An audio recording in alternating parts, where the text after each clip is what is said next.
शादी की थकान अब भी शरीर में बसी हुई थी, लेकिन मन में एक अजीब सी हलचल थी। कुछ बेचैनी, कुछ संकोच, कुछ उम्मीदें और बहुत सा डर। घर की दीवारों पर लगे झालरों की रोशनी अब मध्यम पर रही थी और धीरे धीरे सारे रिश्तेदार अपने अपने कमरों में जा चुके थे।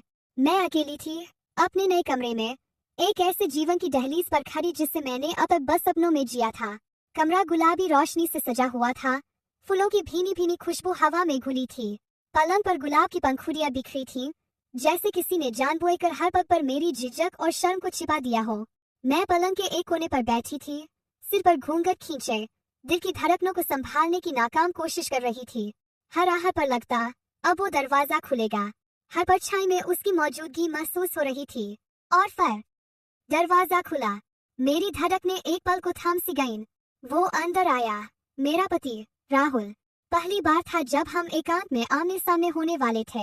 अभी तक बस रस्मों और रिश्तेदारों के बीच कुछ मुस्कुराहटें, कुछ नजरों के आदान प्रदान और एक दो छोटे छोटे संवाद ही हुए थे। लेकिन आज की रात ये हमारी थी। राहुल ने दरवाजा धीरे से बंद किया और कुछ पल वहीं खड़ा रहा, जैसे उसे भी समझ नहीं आ रहा हो कि इस नाजुक पल की शुरुआत कैसे करे।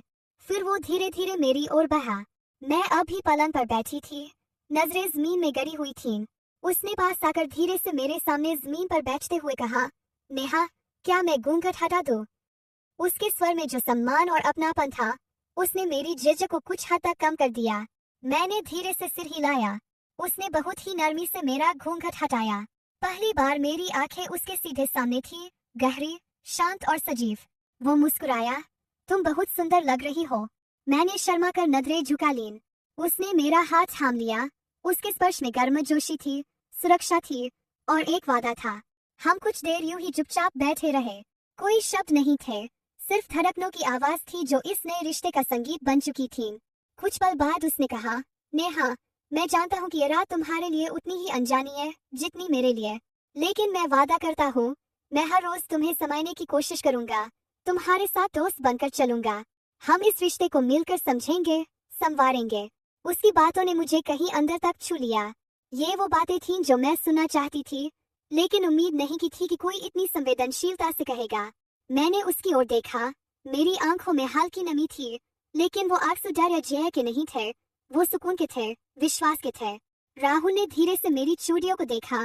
ये खनक बहुत प्यारी है, जैसे तुम्हारी हंसी। मैंने अनजाने में मुस्कुरा दिया। कमरे में अब वो संकोच नहीं था जो कुछ देर पहले था। एक नर्म सा संवाद हमारे बीच चल पड़ा था, बिना शब्दों के। उसने मेरी मांग में हल्के हाथों से उंगलियां फेरते हुए कहा, अब ये सिंदूर मेरी जिंदगी का हिस्सा है और तुम मेरी आत्मा का। मैं उसके शब्दों में डूबती चली गई। मैंने महसूस किया कि वो सिर्फ एक पति नहीं है, वो एक साथी है जो मेरी भावनाओं को समझता है, उन्हें मान देता है। उसने मुझे अपनी बाहों में धीरे से भर लिया। उसकी गर्म सांसें मेरी गर्दन पर महसूस हो रही थीं। मेरा दिल जोर जोर से धड़क रहा था, लेकिन अब डर नहीं था। अब एक अनजाना अपनापन था, जिसमें मैं खुद को धीरे धीरे समर्पित कर रही थी।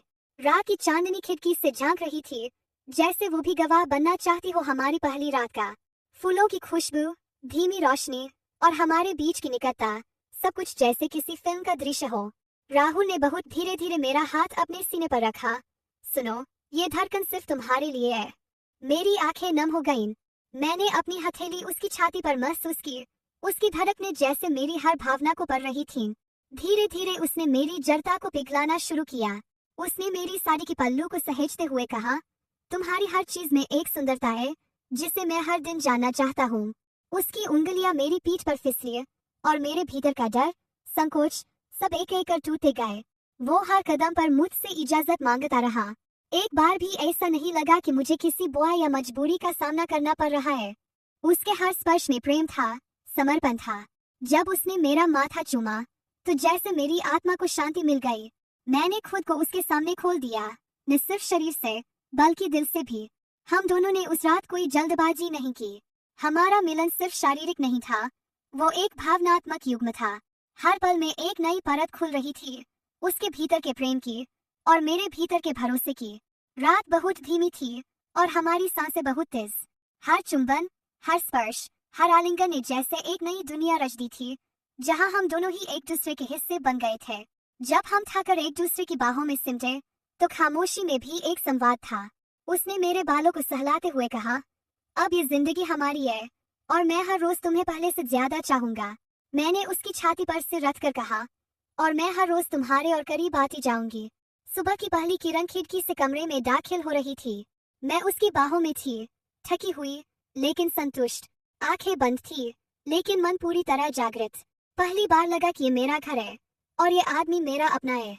रात बीत गई लेकिन उस रात की यादें, उस एहसास की गर्मी, वो आज भी मेरी रूह में बसती है। ये मेरी सुहागरात थी, सिर्फ एक रात नहीं, मेरी जिंदगी की नई सुबह।